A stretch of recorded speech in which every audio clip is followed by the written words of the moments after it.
This is going to be, I think, just basically a Q&A group session, so you guys are going to put your hands up, I'll point at somebody, shout at the guys who you want to answer it, and then I'll just take over from there. So I hope you know who's who. Left to right, Matt Zimmerman, Shane Rimmer, and David Graham. And if you don't know who they played, then you shouldn't be in this room. And I know who these people are. Yes. Do you want to name them? Mark with a C. That's George with the long hair. That's Charlie. And that's Barnaby at the end. Wow. Good work. Brilliant.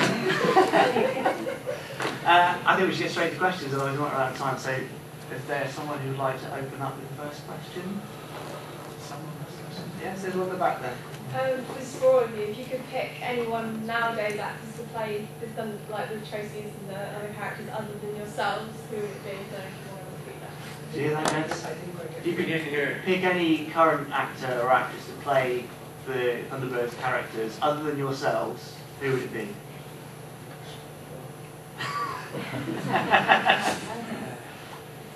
Uncastable. Justin Bieber. Private car crash. So I've never even thought about that, but now it's kind of the set in stone what the next character is, isn't it? So, George Clooney. George Clooney will make a cool Jeff Tracy, I think. Yeah. I'm not sure on that. They probably want to modernise Parker and make it Russell Brand or something like that. Yeah, discontent in the room. Alan Cummings. You know Alan Cummings, the Scottish actor. Yeah. I think he'd make a good one. Because he can do that. Probably will be. Yes, that's a good point. I'm sorry, Charlie can't do it until he's dead. Yeah, thank you.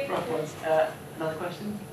Actually, when I do turn up my boots and on my tube, the words "You rag, my lord."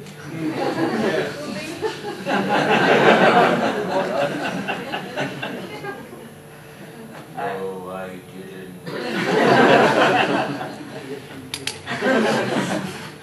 Go on, Mark, with the C. You've probably been asked this a million times. What were your thoughts originally when you were approached before anything was made back in whatever it was in the early 60s? Early 60s. Well, obviously you never imagined it would have this kind of legacy, but what were your thoughts when you were first contacted to play a part like this? God, I can't drive. Well, I'd done a few series for Gerry beforehand, so I basically knew what was coming, but I didn't know how fantastic it would become and how long-lasting it would become. And I don't know, you may have heard the story before, but Gerry took me out to lunch at the pub in Cookham because he said that the wine waiter at this pub might be worth listening to. And then we sat down, he called the wine lister, the wine waiter over, and he said, "Would you like to see the wine list, sir?" So that's what, that was the basis of Parker. You know, and I aged him, de-aged him, and played around, and I owe the wine waiter in the pub in Cookham quite a lot. When you guys were given, I guess, a synopsis or a first script, did you look at the kind of combination of characters and stories and vehicles and think, oh, this is, you know, something different, this is a bit unusual, or was it just, did it just seem like another job at the time? Well, I think it was technically on a much higher level than the previous stuff I'd done for Gerry. I mean, the total conception was much more ambitious. I was the last one cast. Nobody showed me a script. I walked into Sylvia's office, and she said, "Don't speak." And she had Alan on the thing, and heard the story before. She thought I looked like the dummy. She said, you didn't speak, so I spoke. And she said, that's Alan Tracy's voice. The next question I asked is, what's the money? That's what I wanted to know, what the money. So I never saw a script until the first time I shot, and that's when I found out we had to do other voices. Well, which was fun. You know, it was one of the nicest companies I've worked with in a long time. We were very happy, very friendly together. We were in Slough for the first 16. And we had, I think, 3 hanging mics in the studio. And it was a lovely time. We had a lot of laughs. It was great. It was absolutely great. With Father in the control room, Sylvia on the floor directing all this. That's a funny place to direct from, isn't it? On the floor? Yeah. That's where I usually am, but once work. In the first episode, when Lady Penelope rang, and Parker came in, he said, you called. And I think it morphed into you rang. It became one of these sort of Catchphrase. catchphrases. It was much better. Everything suggested to Gerry. Another question? I believe you haven't done a sat nav voice. I've been asked to. Think you'll know what your voice is. No, because I keep getting lost. No, I haven't. We have done a game. We did a game. Do you remember we did a game? Did we? Yes. One game. We rented a studio in London and we put down a whole Thunderbirds game thing. Yeah. You know, we got paid quite a lot of money for it. You don't remember that? I had periods when I sort of removed myself from the rest of the... Oh, that's right. Okay. I think the sat nav would be a Sometimes good around idea. Oh, It was when we pass, I could say, we are now passing Woburn Scrubs. The only I was incarcerated by you.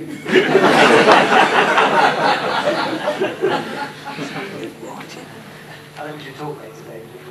See Yeah. if we can sort something out. Yeah, okay. Another question? How much? We'll definitely talk later. Would you say that Thunderbirds was the pinnacle? Well, The super? I would, but I'm biased. You're biased. No, I think I would.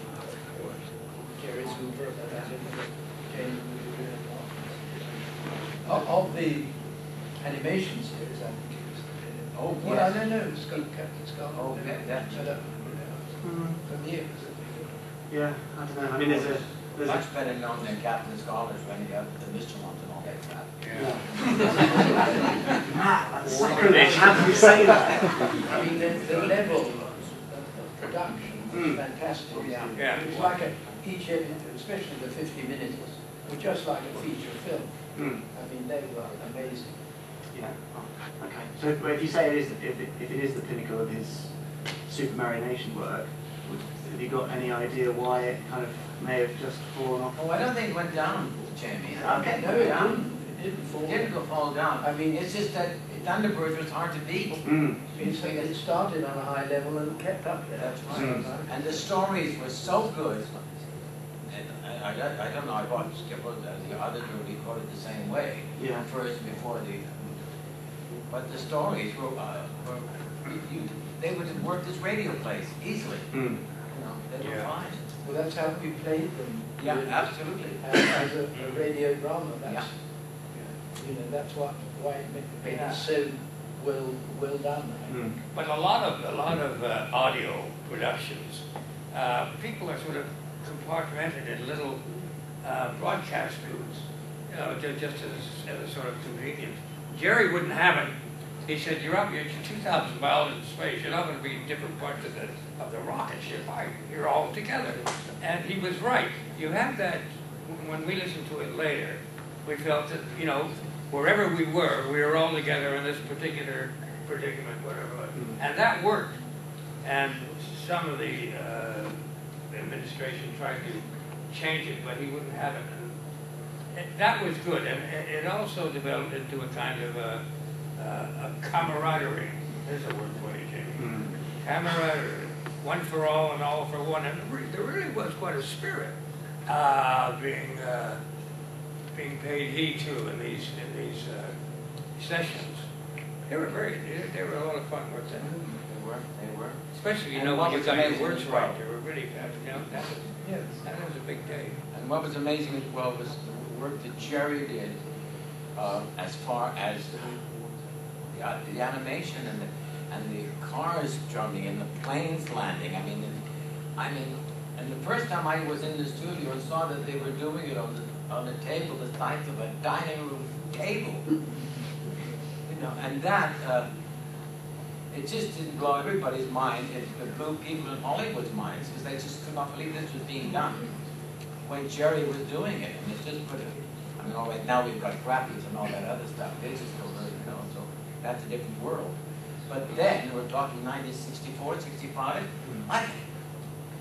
It was unheard of. It was unheard of. It really was.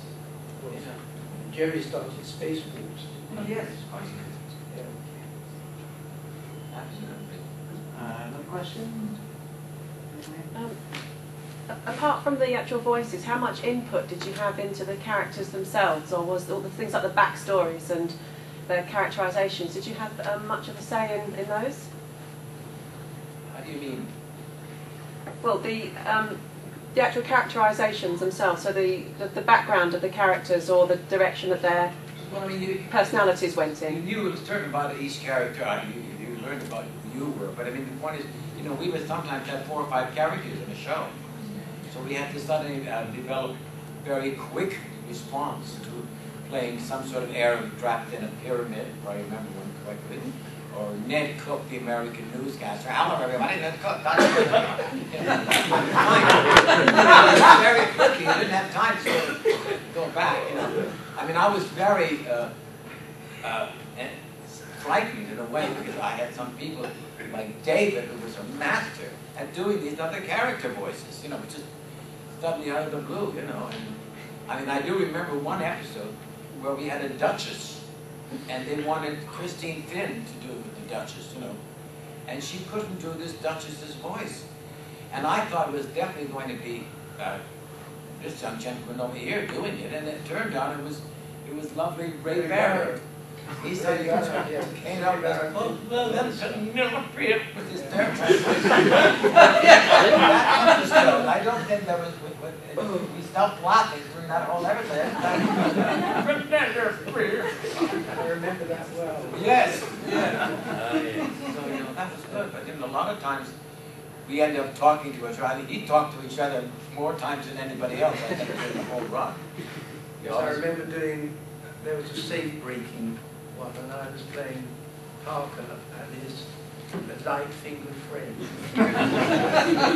That was one of my favourite episodes. Yes. Bolts of Death. Because I was... The Bolts of Death. Yeah.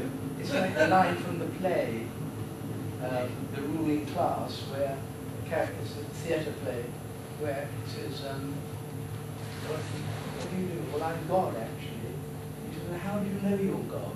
Well, when I talk, I know I'm talking to myself.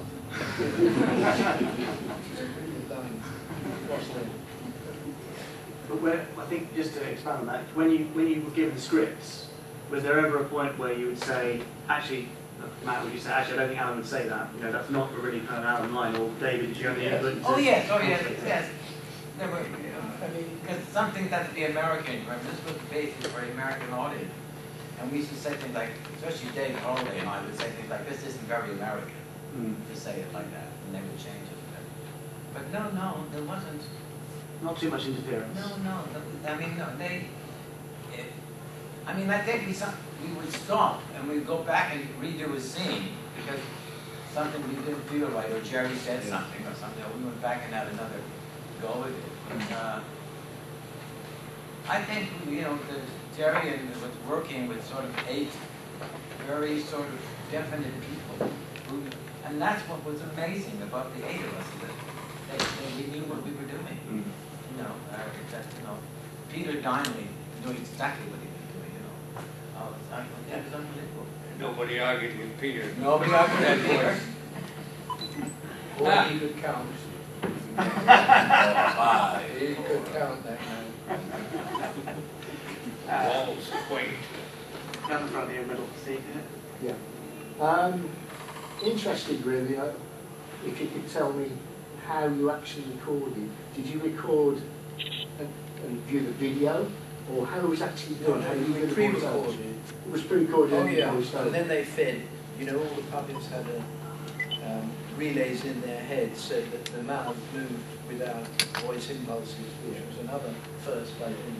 Yes, the electronic natter. Electronic lip sync, I think is right. Yeah, the natter, it was called a natter to start with. They tried to, AV Films tried to trademark it because they thought there was a world market for this puppet lip sync machine. But I think recording first was much better and more real than dubbing to picture. It would have been more artificial. We recorded it as a stage play, as a radio play.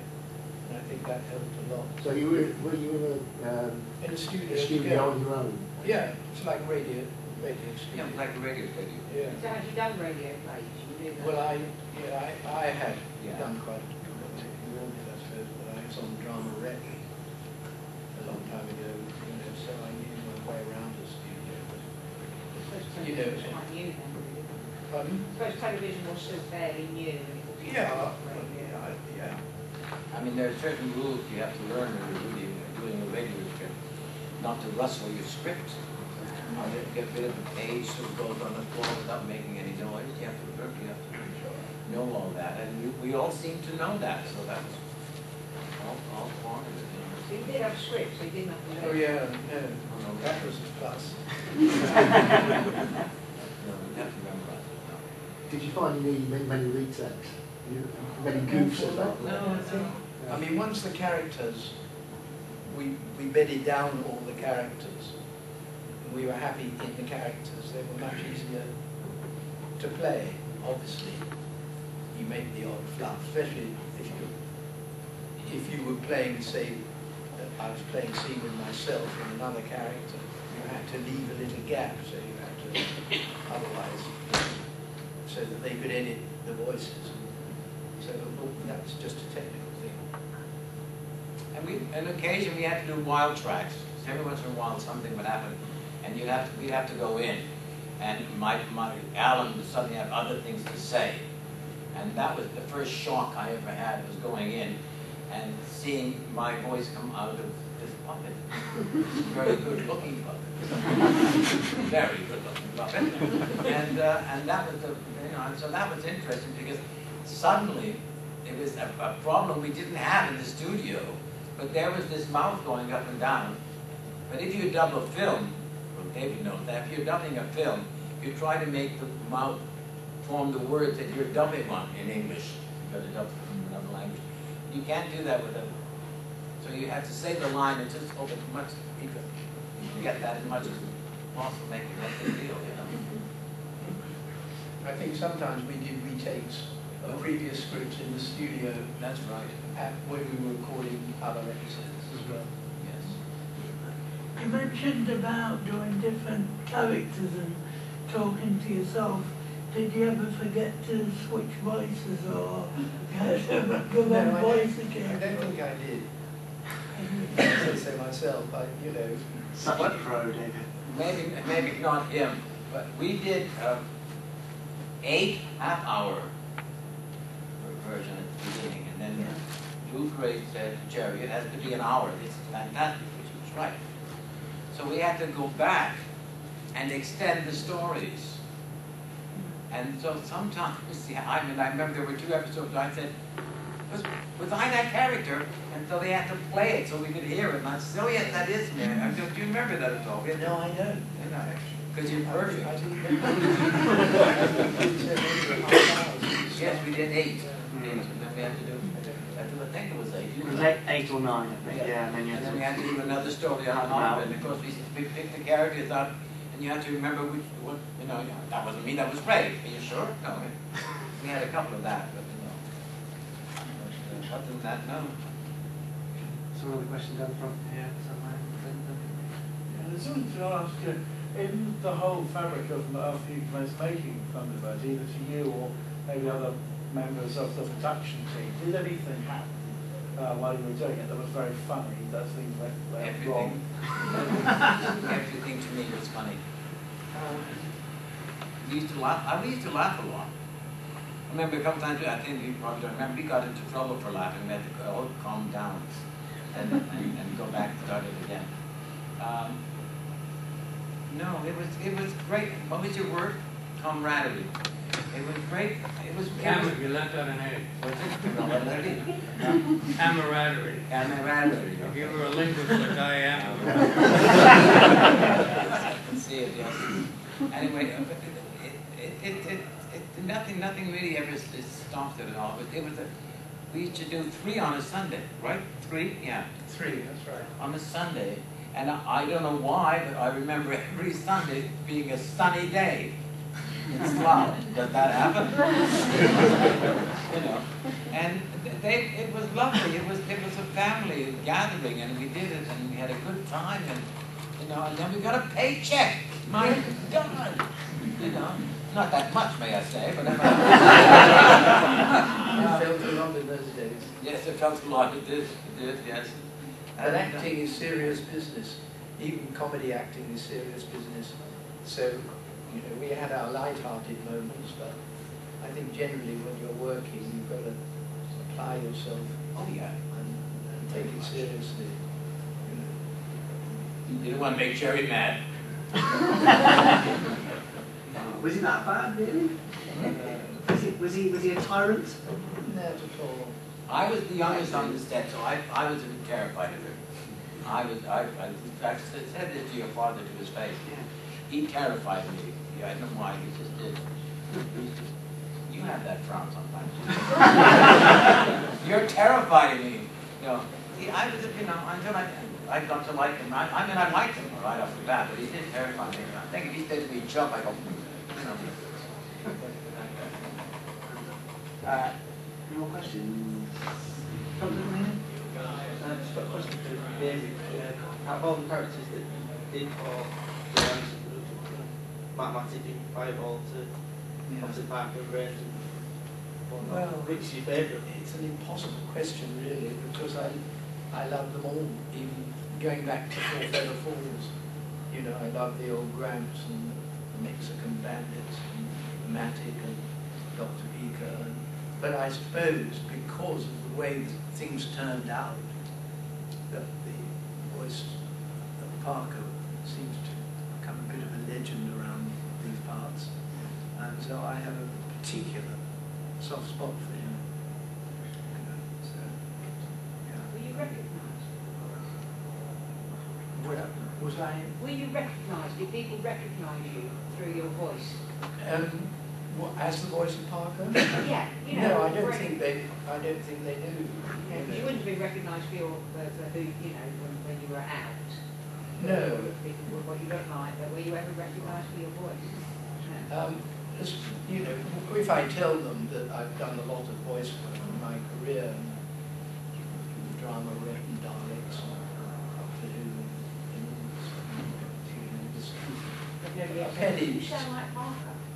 No one's ever said I sound like Parker. Anyway, not Penny. I've been recognized for my voice, because my natural speaking voice that I use for Alan. And I've been in shops, and a clerk is behind the counter, and he suddenly stopped dead in his tracks and said, "You're the voice of Alan Tracy." And I've never denied it, so I said, "Yeah, I am." So I have to have. And one time in a restaurant, somebody was sitting at the table behind me, and this man suddenly stood up and said, "I can't stand it anymore. Are you the voice of Alan Tracy?" It drives me crazy. Shane, you must have got that quite a lot because your voice is quite distinctively Scott Tracy. Yeah, it's the same voice. Have you been stopped in the street or? I had a few subtle changes I worked into the character. Helen. Oh, sorry. That's God punishing you. That's the best sound effect I've had in this. Well, you do find when you're, I find that, you know, when you're preparing for a part, you fall into a kind of, it comes another one, syntax. Syntax. The way that words are shaped and what follows. And we all carry around the kind of language baggage that that comes up in situations, you know, and you're as much recognized for that as the way you say it, and this whatever inflection you're using, and so you do fall into a kind of pattern, and it does help being comfortable with the part. I mean, I don't know how David does all these different voices. You know, it's astounding. Well, And you still walk around like a fairly sane man. I mean, well, I haven't been certified very often. well, you're not talking about it anyway. No, It's just one is lucky to have a good ear, which Yeah. is a technical thing. Apart from any talent one has, one hopes one's got a gift as well. But having a good ear is a gift, Yes. which you can't acquire. Really. I've always had it. And I've been very lucky because it's helped me in my career immensely. So would you say? What is your real voice? Yours are well. Like Matt Zimmerman. Would you say that doing voiceover work is almost more of a listening skill than a speaking skill in that case? Doing voice work. Yeah, especially when you're doing different Well, characters. it's a combination of both. I mean, acting is, half acting is listening properly. It doesn't matter what you're doing, whether you're doing a stage play, a series, a comedy. It's the way you listen to what other people are saying, because you are stimulated by what you say, by what the other person says. You know? And as we recorded the series, as in a sense a one-off drama each time, I think listening was very important. And then you were not saying anything. And it's like my relationship with Lady B. It was her listening to me, and it was very important. how could she stand it through all those episodes listening to you? She liked me. She Did liked she? me. There's an undercurrent of affection. Yeah. Well, The thing about things like radio plays, I've done a lot of radio plays. I started off in radio. And the thing about radio is you don't have the ability of being on stage and being able to see the body in your face. You have to do it all with the voice on the radio. And you have to get across so much more that it is really an art. I think I have a very and a voiceover artist like that is very valuable. Have you ever studied each other's voices? You studied each other's voices? I don't think so. No, I really don't think so. Possibly when someone's away or out of the room or something, you might just read a few lines. But I think we've all tried to do Parker, but nobody. I wanted to do the hood, but I couldn't get my voice down low enough. I never have it too. Yes, still get her on low. It's scary to get this. That's too Russian. Did you do Gerano as well? No. yes, I did. No, I didn't do it. Oh no, Ray Barrett did. I did Ray Quran. Barrett. Ray Barrett did. He was a great He was fellow. a creepy servant. Quran. He was slinky. Gerano would go. He had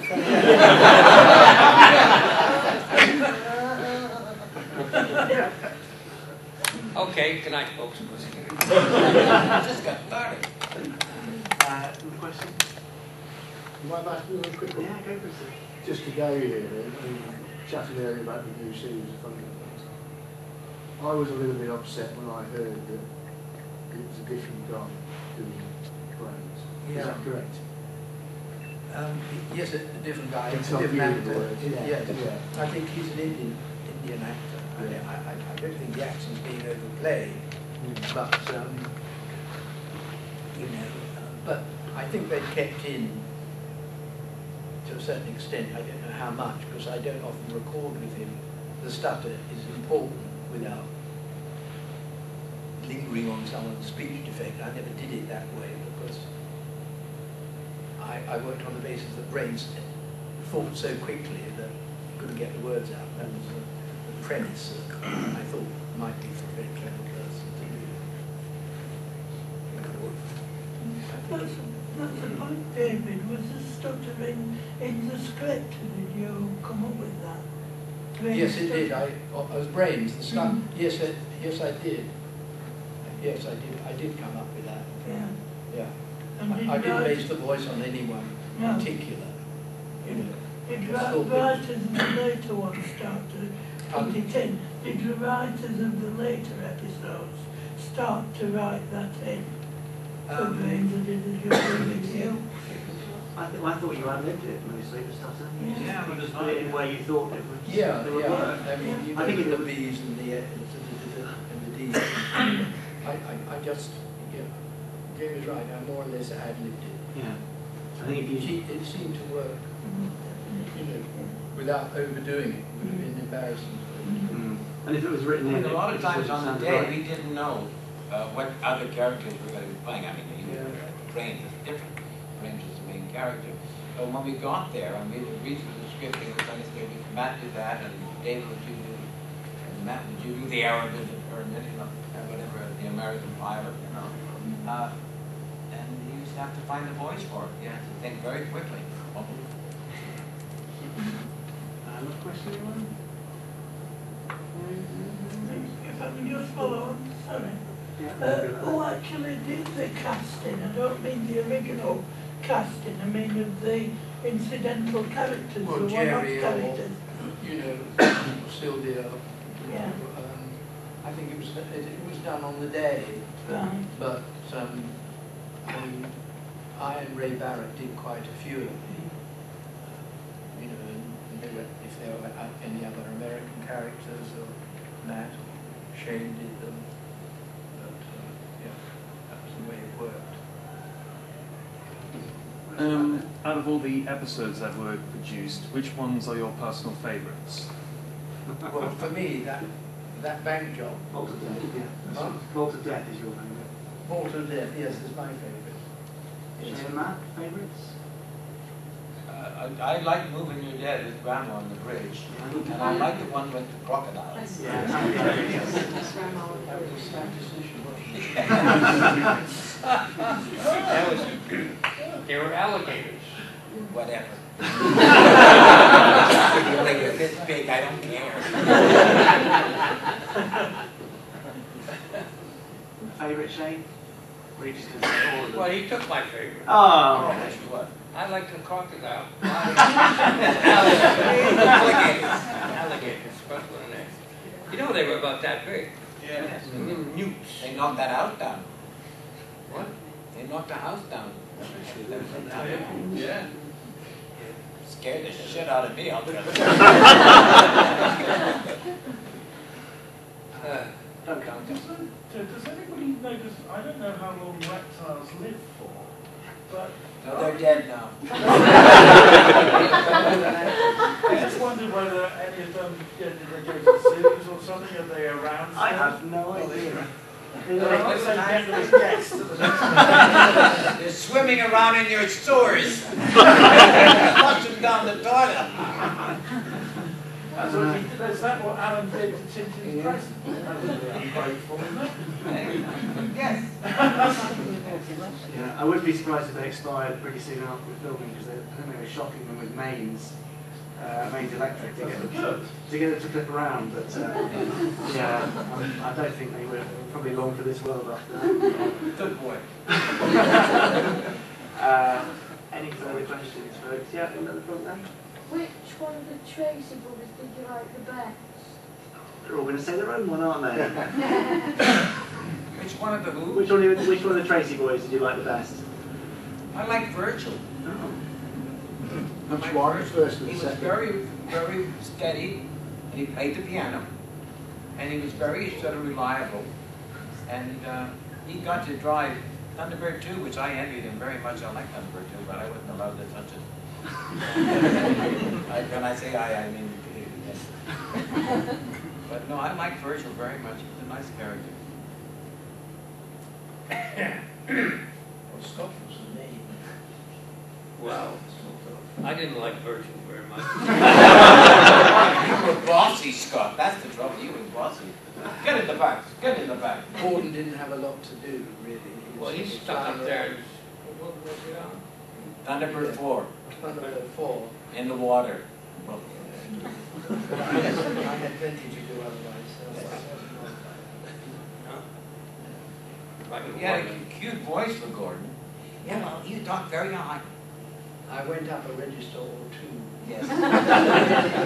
Yes, we talked about that for a while after you. I knew it worried you, Shay, but I went up a register. I just And walked Ray out Barrett the door. played John, who was up in the thing.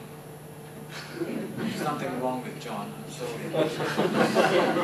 And we had doctors in, and Jeff had doctors in all the time checking him out. Didn't do any good. He ended up in an asylum.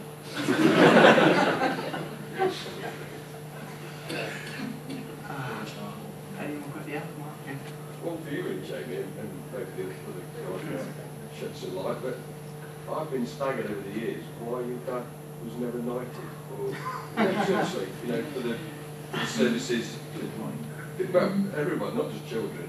Yeah. But I can never understand why he was never an MBE or Sir or whatever. And I don't know whether you had any thoughts on that. Well, I don't know. He was very, very proud of his MBE.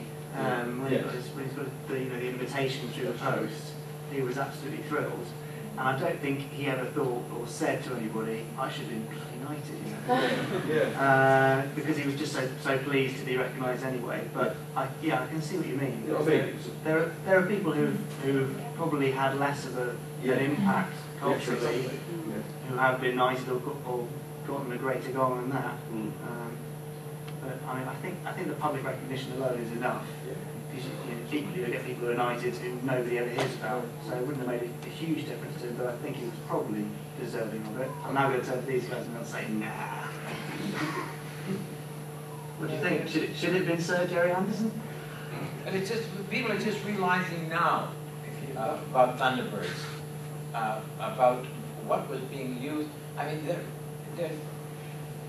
the one film, Avatar, they used your father's helicopters in it. Yeah, well, James Cameron's a huge, huge fan. Yeah, I mean, for God's sake, so Jerry's inventions were so far ahead that they're just coming out. We were using mobile phones in Thunderbirds, and as I said, I did that commercial for Samsung, I'll be right down, with the wrist phone, and there was Alan using it in 1964.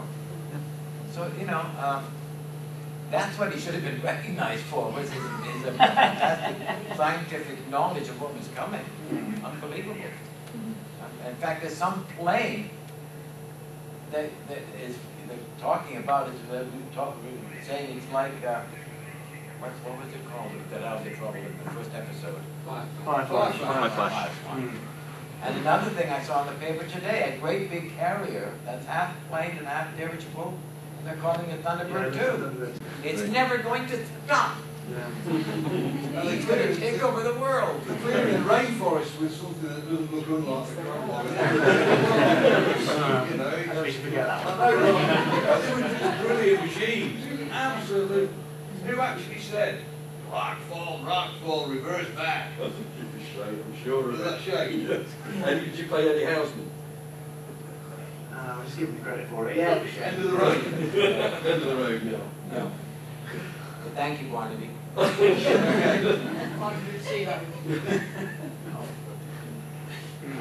Any more questions? Anyone? Yep. What was your first reaction upon actually seeing the puppets who were playing us? Did you hear that, James?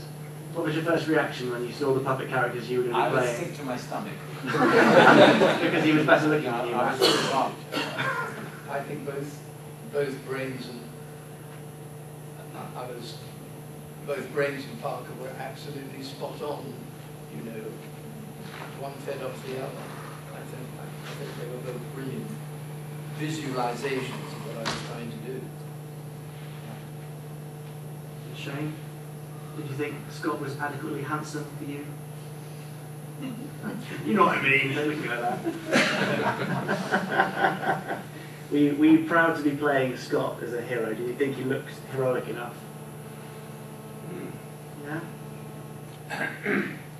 Yeah, it was a kind of fantasy that almost became a reality when you came in the studio. You didn't know what you were by the time you finished an episode, did you? I think one of the things that was super blessed with was good stories, good scripts.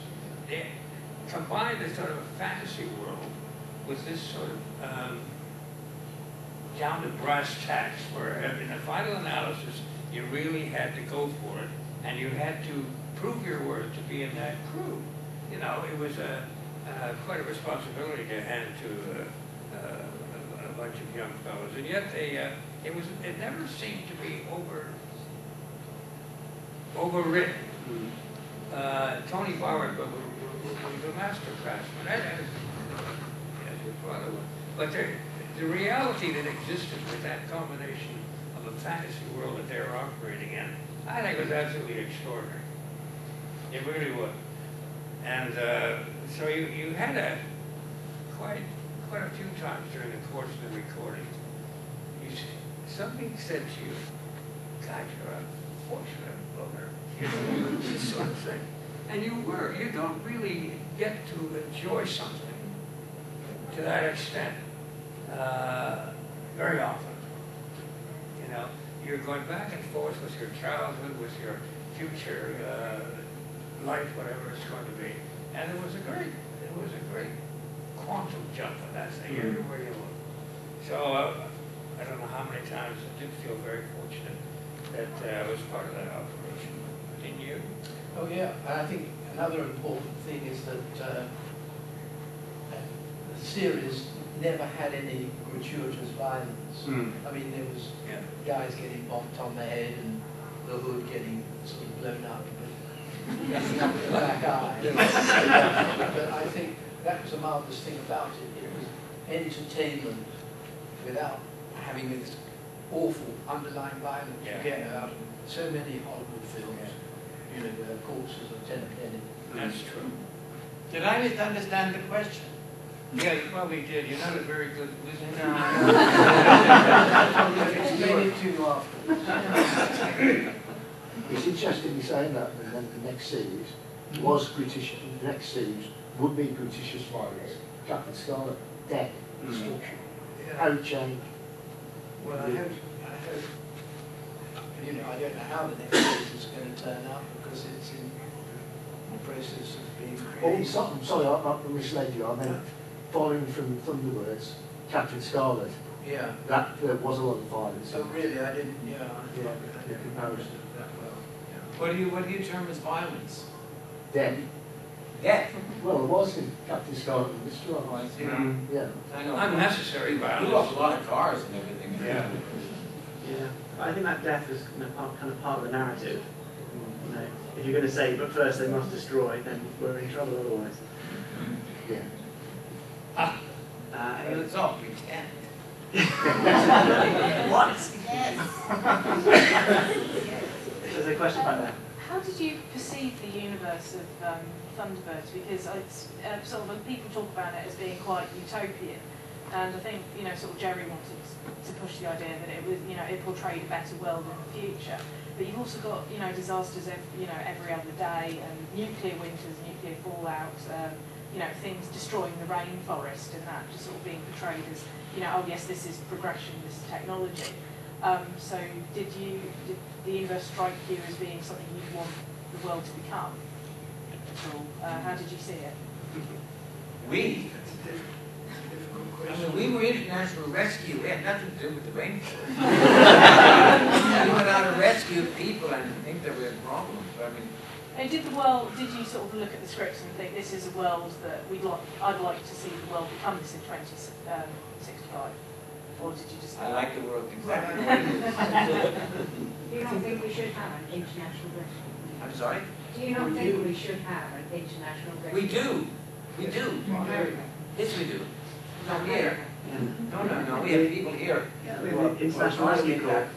We have the International Rescue Corps here. Yes, and they I know at one point they flew over to Brazil because there was an earthquake, and I've been in touch with them. I don't know whether they're still organized. They are. I think the series was going to be made. They're doctors and engineers. I think who belong to them. They're fantastic. Don't know there is actually. It's not publicized. It's not the same. Eh? It's not the same though. It might be by It's better because it's real. It's really real people doing it. Oh yeah, but it's not like the Thunderbirds International Rescue. We don't have Alan hanging by a thread trying to save something, screw something on. So the plane will go right or something. It won't fly into the sun. I mean, I think it'd be good to deal with global warming in a sense because it's possibly the biggest danger the planet faces. You know, in terms of an adventure story, to get a message over might help. I don't know if they're going to deal with it in the new series. I'm not sure. I mean, whatever happened to that mouse? I'm worried about that little mouse.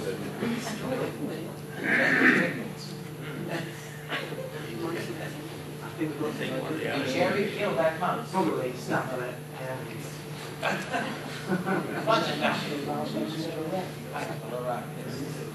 It looks like one more, and we'll have to wrap up if there is one more. Otherwise, we can just wrap up there. Anyone else? Go on then. Last one down there.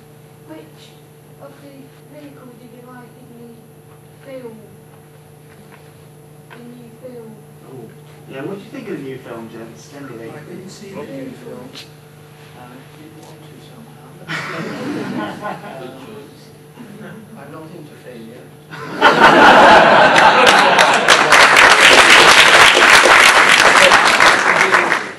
The premiere with Sylvia Anderson in Birmingham of this film.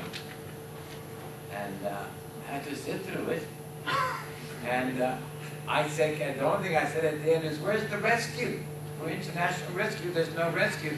We had some sort of kids running around the island. It offended me.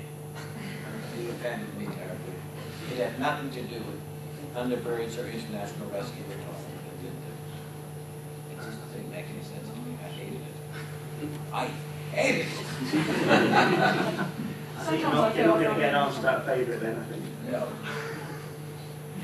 Okay, folks, I think, unless there's any last burning question, then we'll wrap it up there. So thank you very much, guys.